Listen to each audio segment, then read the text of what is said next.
മാസാദ്യ വെള്ളിയാഴ്ചയുടെ തിരക്കാണ് കുറവലങ്ങാട്ട് തിരക്കേറിയ ബസ്സിൽ പോക്കറ്റടിക്ക് സാഹചര്യം ഒരുക്കിയത്. പാലാ വൈക്കം റൂട്ടിൽ സർവീസ് നടത്തുന്ന സ്വകാര്യ ബസ്സിലായിരുന്നു വെള്ളിയാഴ്ച കഴിഞ്ഞ് 1:30 പോക്കറ്റടി നടന്നത്. പണവും രേഖകളും അടങ്ങിയ പേഴ്സ് നഷ്ടപ്പെട്ട യുവാവിന്റെ പരാതിയുടെ അടിസ്ഥാനത്തിൽ ബസ് പോലീസ് സ്റ്റേഷനിൽ എത്തിച്ചു. പാലാ KSRTCയിലെ ജീവനക്കാരനായ കടുത്തുരുത്തി സ്വദേശി ഷിജോയ്ക്കാണ് പണവും ATM കാർഡും അടങ്ങിയ പേഴ്സ് നഷ്ടപ്പെട്ടത്. 100 രൂപയോളം മാത്രമാണ് നഷ്ടപ്പെട്ടത് എങ്കിലും സംഭവം സംബന്ധിച്ച് പരാതി നൽകണമെന്നും ബസ് പോലീസ് സ്റ്റേഷനിൽ എത്തിക്കണമെന്നും ഷിജോ ആവശ്യപ്പെടുകയായിരുന്നു. ഷിജോയുടെ പരാതിയുടെ അടിസ്ഥാനത്തിൽ ബസ്സിൽ നിന്ന് സംശയാസ്പദമായ സാഹചര്യത്തിൽ ഇടുക്കി സ്വദേശിയായ ഒരു യുവാവിനെ പോലീസ് ചോദ്യം ചെയ്തിരുന്നു.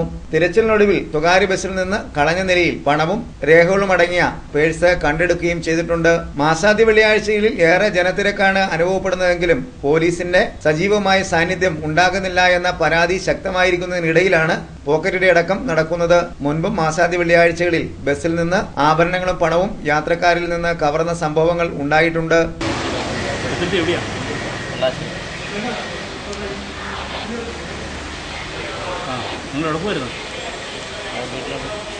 വണ്ടി കയറി ഉള്ളി വന്നോ? എന്നെ വിളിച്ചിട്ട് എവിടെ നിന്ന് വണ്ടി കയറി? പള്ളിക്കോല. അന്നേരം എന്നൊക്കെയാ പോയത്?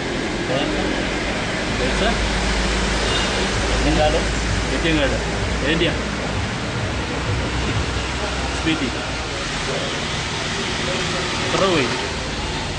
പിന്നെ 10 രൂപ ചില്ലറ ഉണ്ടായിരുന്നു. പൈസ ബസ്സിൻ്റെ എത്രയാണെന്ന് ഞാൻ എനിക്ക് ക്ലിയർ ആയിട്ട് അറിയില്ല. ഞാൻ അന്വേഷിച്ചാണെങ്കിൽ ഇത്രയും പോയല്ലേ?